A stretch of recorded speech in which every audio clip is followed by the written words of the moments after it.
예, 안녕하세요. 경의선 공의지 시민행동에서 활동하고 있는 김상철입니다. 어, 지난 11월 1일이죠. 지난 11월 1일에 서울시가 서울시 의회로 내년도 예산안을 송부를 했습니다. 그래서 한 두 차례 정도 나눠서 내년 예산의 좀 주요 특징들, 특히 언론에선 잘 나오지 않을 법한 이야기를 해볼까 합니다. 첫 번째는 뭐 몇 가지 이제 그 서울시 보도자료를 보면서 사소하게 지적할 부분들을 한번 짚어보겠습니다. 10월 31일자의 보도자료에 따르면 역대 최대 과감한 확대 재정이다 라고 해서 올해보다 3조 7천억이 증액된 39조 5,282억을 편성했다라고 나옵니다. 모든 예산은 늘어나게 되어 있습니다. 왜 그러냐면 예산이라고 하는 건 기본적으로 세금을 통해서 걷어들이는 거잖아요.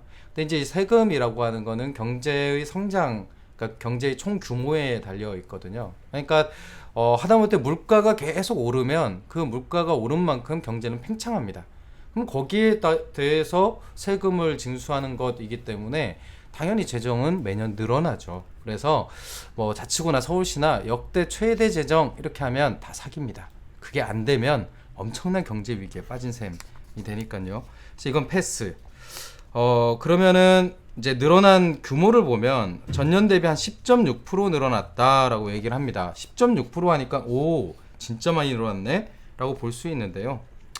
그 한 달 전에 그러니까 서울시 의회로 예산을 넘기기 전에 이제 중앙정부가 또 이제 국회로 예산을 넘겼을 거잖아요. 그때 늘어난 규모가 9.3%입니다. 그러니까 서울시가 10.6%, 중앙정부가 9.3%. 그렇게 본다면 실제로는 중앙정부의 순증 재정 규모만큼 서울시의 재정 규모도 늘어났다라고 볼 수 있습니다. 그러니까 이제 이런 거죠. 의지가 반영이 됐느냐 안 됐느냐가 이제 관건인데 실제 이렇게 본다면 서울시가 역대 최대 과감한 확대 재정이다라고 했던 부분은 적어도 총액 중심으로는 적절하지 않겠다 싶고요. 최초로 행안부 승인을 받아 지방채 발행 한도를 확대했다라고 얘기를 합니다. 여기서 이제 이게 중요한데요. 와, 최초로 행안부 승인을 받았으니까 정말 서울시가 열심히 했나 보다가 아닙니다. 지방채는 현재 이제 각 지방자치단체마다 정해져 있는 한도 내에서 재량껏 발행할 수 있도록 이미 법이 바뀌었고요. 한도를 넘어서는 지방채를 발행할 때만 행안부의 승인을 받도록 되어 있습니다. 그러니까 이 얘기는 최초로 행안부 승인받아 지방채 발행 한도를 확대했다라고 하는 얘기는 결국에는 정해놓은 지방채 발행 한도액을 넘어서 지방채를 발행했다라는 뜻이 됩니다. 그러니까 빚을 더 많이 냈다는 뜻이죠. 사람 투자, 소비 확대, 경제 활력, 세입 증가로 이어지게 하겠다. 그러니까 즉 투자의 기본적인 방향을 사람 투자로 잡겠다라고 하면서 내걸고 있는 게 이제 복지비 증가인데요. 서울시의 그 복지비 증가가 한 12.8% 됩니다. 그런데 실제로 중앙정부의 경우에는 좀 이미 끊어봐. 지금 마이크 오디오 물렸잖아. 어차피 자를 거잖아. 아니 그렇게 물리면 못 잘라요. 좀 이따가 들어올게요. 좀 이따가. 한 4분만. 그리고 그 다음으로 사람 투자, 소비 확대, 경제 활력, 세입 증가로 이어지는 선순환 구조를 만들겠다라고 하는데 그러면서 이제 내걸고 있는 게 복지 예산이 크게 늘어났다라고 합니다.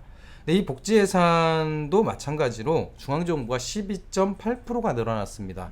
그리고 서울시가 15% 정도 늘어났거든요. 그러니까 이건 역시도 중앙정부의 복지재정 확대에 따른 지방정부의 예산 증가로 볼 수 있습니다. 특히 한국의 복지재정은 기본적으로 보조사업 구조이기 때문에 중앙정부의 예산이 늘어나면 그만큼 지방정부의 사회복지비가 늘어날 수밖에 없습니다.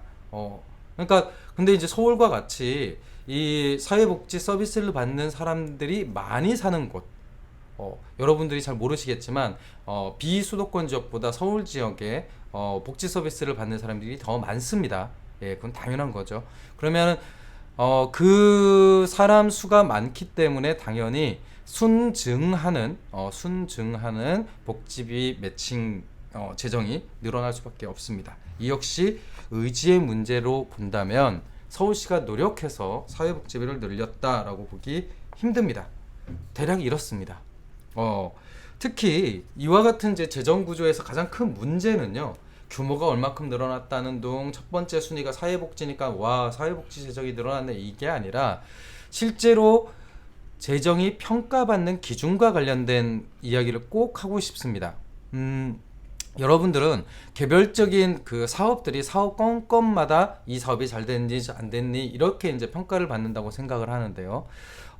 기본적으로 한국에서 채택하고 있는 예산 체계는 성과주의 예산 체계라고 해서 기본적으로 그 사업의 일종의 묶음이 즉 그걸 이제 정책 사업 단위라고 부르는데 이 사업 단위 사업의 묶음인 정책 사업 단위별로 성과 지표라고 하는 것이 책정이 됩니다. 그리고 그 성과 지표에 그걸 측정할 수 있는 일종의 산식이 존재하고 그것을 얼만큼 충족했느냐에 따라서 그 정책 사업 단위에 있는 개별 단위 사업에 대한 평가가 통으로 이루어집니다. 마치 그렇게 보시면 되는데요. 학종과 그 다음에 수능, 정시와의 차이로 보시면 됩니다. 학종이라고 하는 것은 어찌됐든 기본적인 의미가 과정에서도 보고 민원인을 어떻게 응대를 했는지 갈등을 어떻게 조정했는지 뭐 이런 것들을 다 볼 수 있는 일종의 학생 기록부가 이제 만들어진다고 본다면 실제 성과주의 예산 체계는 그런 거 필요 없습니다. 그게 이제 지표 체계에 없으면 이 지표 체계 내의 뭐 이를테면 공급률 혹은 건수 이런 것만 맞추면 그 과정에서 아무리 공무원이 갑질을 해도 상관없습니다.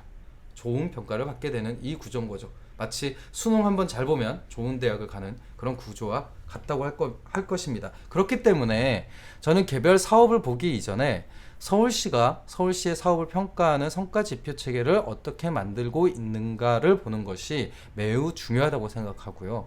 그런 것들은 예산안을 의회로 넘길 때에 소위 성과 계획서라고 하는 부분을 통해서 공개를 하고 있습니다. 그중에 이제 몇 가지를 살펴보면 이런 거죠. 도시교통본부의 그 성과 지표인데 이를테면 1, 4호선 노후 전동차 교체율 그래서 기존에 있는 전체 전동차 중에서 차량을 몇 대 교체했냐 이거 갖고 평가를 합니다. 2017년에 16.67인데 달성이 16.67 2018년에 38.59인데 달성이 된 게 38.59 와 소수점 두 자리까지 딱딱 맞춘 거죠. 이게 왜 가능할까요? 어차피 교체 대상에 맞춰서 예산을 쓰기 때문에 그렇습니다. 그러니까 전동차를 사는 거란 말이에요. 근데 이것이 뭐 예산이 부족하거나 뭐 이런 것도 아니라고 한다면 계획대로 살 거잖아요. 그러면 이 성과 지표라고 하는 건 진짜 무의미한 지표가 됩니다. 이를테면 기후환경본부의 성과 지표 중에 하나는 서울에너지복지시민기금 모금 금액이 기준인 것이 있습니다. 그런데 2017년도에 달성 성과가 163%, 2018년도에 345%였습니다. 왜 이렇게 될까요? 전년도에 생각보다 더 많이 모집이 되면 그 규모에 맞게끔 목표를 높여야 되잖아요. 근데 목표를 똑같이 한 겁니다. 그러니까 그게 누적이 되다 보니까 실제로 163%였던 게 300%가 넘어버린 거죠. 이런 내용들이 되게 많습니다. 이런 내용뿐만이 아니라 더 심각한 거는 이런 거죠. 도시재생본부에서 관리하는 지표 중에 한강협력계획 4대 핵심 사업이라고 하는 성과 지표가 있습니다. 여기에 산식이 한강협력계획 4대 핵심 사업 추진률입니다. 이 추진률을 통해서 관리한다는 건 무슨 의미죠? 어떻게 해서든 진행을 해야 된다는 뜻입니다. 2017년도에 목표가 40%였는데 42%를 달성했고요. 2018년도에 그 목표가 20%였는데 20%를 달성했습니다. 이 지표가 빠지지 않는 한 소위 서울시가 한강을 일종의 개발 사업의 도구로 만드는 단위 사업들이 사라질 수가 없습니다. 왜냐하면 이 지표를 달성해야 되기 때문이죠. 마치 그 수능을 보는데 국영수의 문항수가 줄지 않으면 국영수를 중심으로 하는 사교육 시장이 줄지 않는 것과 마찬가지입니다. 이를테면 뭐 역사나 뭐나 이런 것들 선택으로 만들어 놓으니까 그만큼 거기에 해당하는 사교육 시장이 쭉 빠진 것과 마찬가지입니다.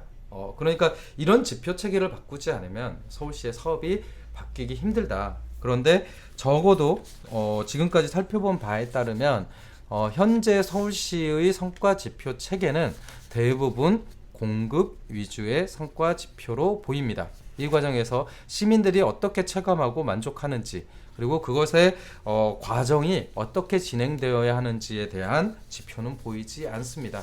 그런 면에서 올해 그러니까 내년도 예산의 주요한 특징이라고 한다면 그냥 기계적인 순종이라고 볼 수 있습니다. 의지가 보이지 않는다 라는 건데요. 물론 의지가 보이는 곳이 딱 한 군데 있습니다. 그거는 다음 영상을 통해서 확인하겠습니다. 지금까지 공동역에 위치한 경의선 공유지에서 김상철이었습니다. 감사합니다.